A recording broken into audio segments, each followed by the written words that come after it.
It's Wednesday. You know what that means. Time for the Southern California Writers Association Hump Day Book Tour.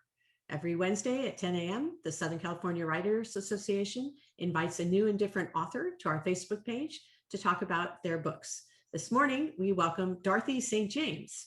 Dorothy resides in an artsy beach community in South Carolina with her sexy sculptor husband and their crazy rescue collie, Rosie, and mischievous kitten, Suki. Okay, conflict. I like it. An environmental urban planner by profession and wildlife biologist by education, she gave up her day job to devote her time to writing in 2001. She writes romantic adventure fiction, Regency romances, short stories, and mysteries. Welcome, Dorothy. Hi, thank you for having me here. I'm glad to be here. Well, I'm so excited to talk to somebody who is, I guess in the writing world, it's the equivalent of being ambidextrous in that you write in so many different genres. Do you want to talk a little bit about that and maybe how that happened? Sure. I started out when I quit my job, I thought I was going to write cozy mysteries. And then I wasn't really very good at it to begin with. You know how when you start out writing, there's a big learning curve. And I was way down at the bottom end of that learning curve. And then I read a romance. Had never read romance before. I go, wow, this is romance. Maybe I want to write that. And so I started working on some Regency romances and tinkering around with romantic suspense too. And it took about four years to sell my first Regency romance to Signet Regency. And that was a very exciting sale to have someone call and say, hey, we like what you wrote. We like you. We really, really like you. Yeah. Oh my. and then shortly after selling that one, I had another book that I was working on, and they had promised me a contract, and they closed the house before I had contract in hand. And so I was published, then unpublished. You know, well, you can't take that book away, but I had to start out from scratch again. And at that time, that was when ebooks were just brand new, starting out. And I started publishing with some small ebook publishers, and what the small ebook publishers were making money with, because I like making money, was the erotic genre.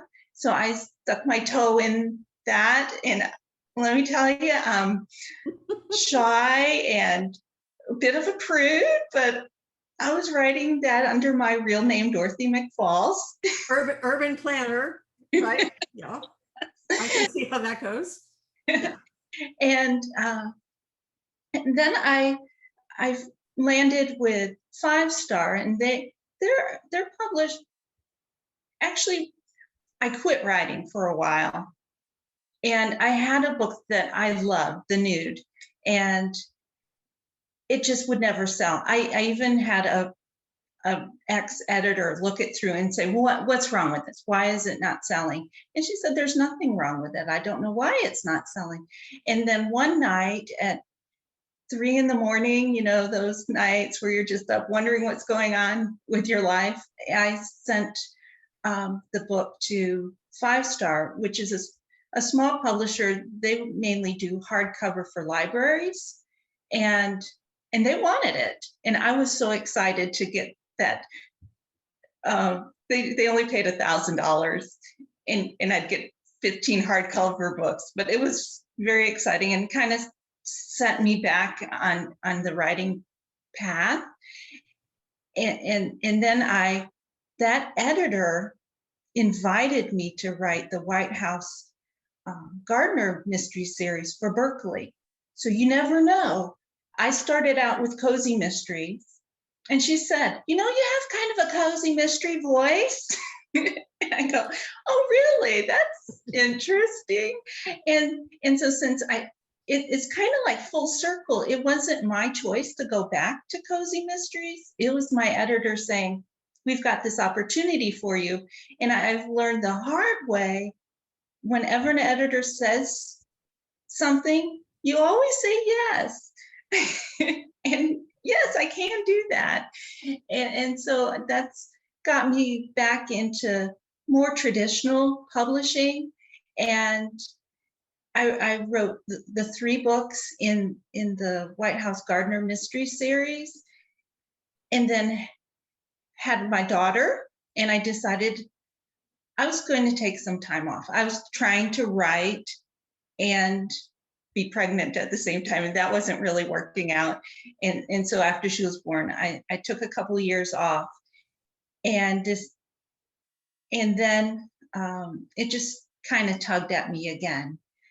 I need to be writing. I need to be writing. And so this time I've done all of this career, this crazy career, without an agent, because landing an agent is so much harder than getting published. I'm sure a lot of people have noticed that. Can I interrupt you for a minute here, because you're being very modest? When I was looking at your bio, I noticed you've sold over 200,000 books. So, I mean, people love your writing. They love whatever it is that you're writing. So, I mean, that is really a gift. So I just wanted to give what you're saying a little context. Thank you. Okay, it's hard to get an agent. Well, you have really demonstrated that you can develop a fan base and that you can write. Okay, so now go ahead. Yes, and you do not need an agent to be successful. Right. And that is the exciting thing, especially nowadays with the self-publishing and ebook revolution.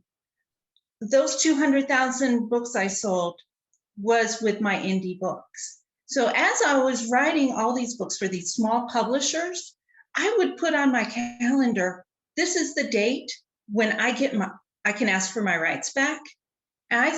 Because I knew that this is coming, and I would make so much more money if it's my property. So whenever I had a chance to get my rights back, I did. And then they started coming back right at the same time. So I got all my rights back, and I started uploading the books as self-published, one a month. And that really built your readership. If you can write fast, that is the best place to be. I can't write fast, so you do what you can. well, I wish we had more time, but we don't have as much time as I would like. Let's talk a little bit about your writing and your books, so that I think people have some sense of your career, and that you've written everything, including erotica, which I did not know. You heard it here, folks. And that so now you're moved back into cozy mystery. You have another series. You have another heroine. Yeah, so I'm in cozy mystery, and it's Dorothy St James for my cozies, because of that erotica little side trip I took. Because cozy mystery readers don't want to read that, and I didn't want them to accidentally pick up the wrong thing. Yeah. And so this is my new series, is the Beloved Book Room series that I'm writing for Berkeley Prime Crime. And I'm so excited to get back with Berkeley, because that's who did the White House Gardener Mystery Series. And I'm actually working with an editor that I worked with back then. She's the head of the whole Berkeley Prime Crime now. She was assistant then. It was so exciting. And so this book is set in rural South Carolina, in a lakeside community. And my heroine, Trudell Beckett, she is an assistant library in a library that the town manager, they need to get jobs into that town. And he gets an idea. He wants high-tech jobs. He wants to be the Silicon foothills of the South. And so he says, well, let's make our library high-tech. We're going to get rid of all the books and go all digital. She hates that idea. She loves books. Books saved her. In walking through a library, and I think we've probably, with the pandemic, experienced it ourselves. Libraries are now online, just thankfully ours opened back up. When you walk through the shelves, you can find things. And so what she did when they're getting rid of the books, she stole them all and opened a book room in the basement. And then the town manager happens to die. And of course, she's the most vocal person against the changes he was making. And so the police start looking at her. Maybe she did something to try to stop the library from changing. And so she decides if she's going to protect the books in the secret book room, because the police are all over the place poking around because he died at the library, she needs to find out who the killer is before the secret book room gets discovered and before she gets arrested, of course. Okay, so who could not love this book? Okay, first we have the Southern setting. We have the lake. We have the library. The library. She's a librarian. I'm not sure that you could have thrown any more magnets into one book. So I mean, that's really amazing. But tell us a little bit about Trudell and what she's like as a. I almost said as a person. That's how much I read. Tell us what she's as a character. What is she like as a character?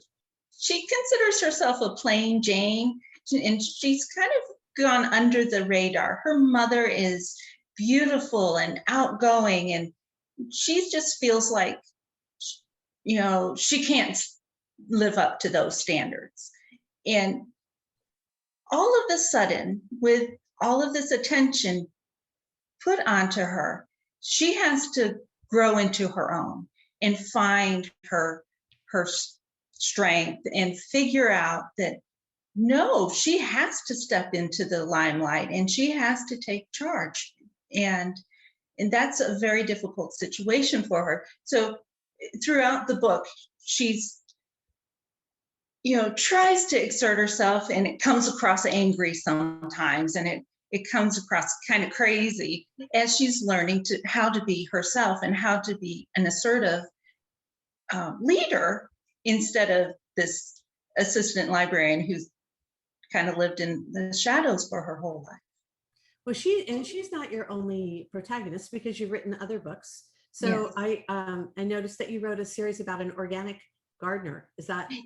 Yeah, that's the White House Gardener mystery series. Right. So what is the difference between your protagonist in that book and Trudell? Well, in that book, she's a Southern gardener from Charleston, and she's from an old Charleston family. So she's been raised, and she has a lot more confidence in herself, and she knows gardening inside and out. That is really her focus.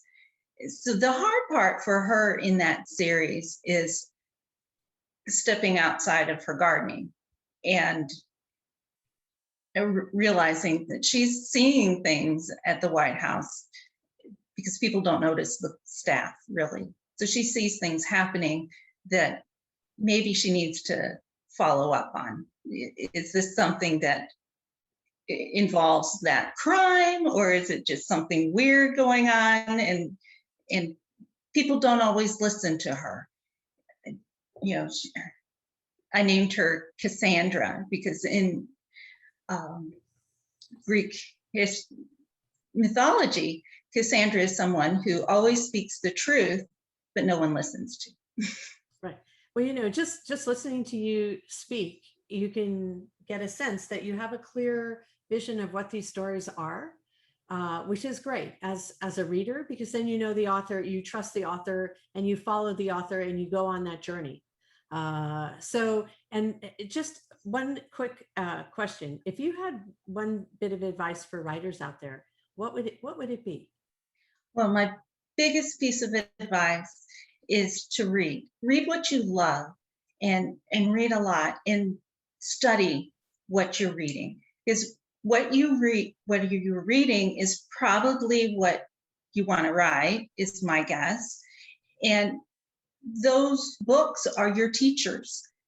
You know, I came at this from I was writing grants. I was had a very dry scientific background, but by reading these books, reading thousands and thousands of books, I probably wore out the books at the library.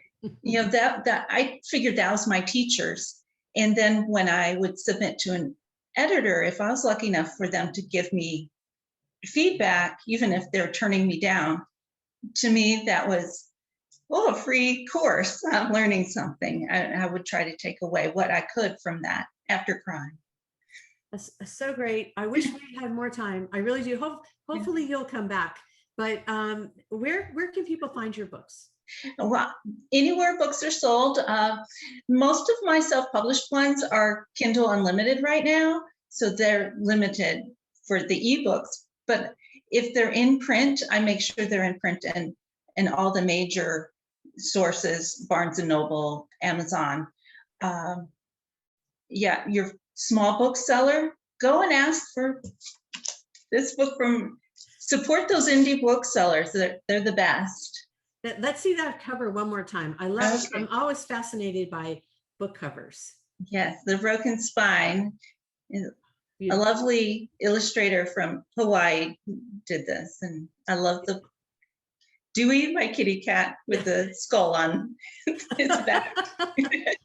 All right. Well, best of luck, Dorothy, Thank going you. forward. Like I said, hopefully you'll come back and talk to us again. This has been another episode of the Southern California Writers Association Hump Day Book Tour. If you enjoyed it, you can view it again on Facebook, or you can go to our YouTube channel, which is SCWA Writers Online. Hopefully you'll like and subscribe that so you'll get notified of all new episodes. So until next time, please stay well, keep reading and keep writing, and we'll see you soon. Bye.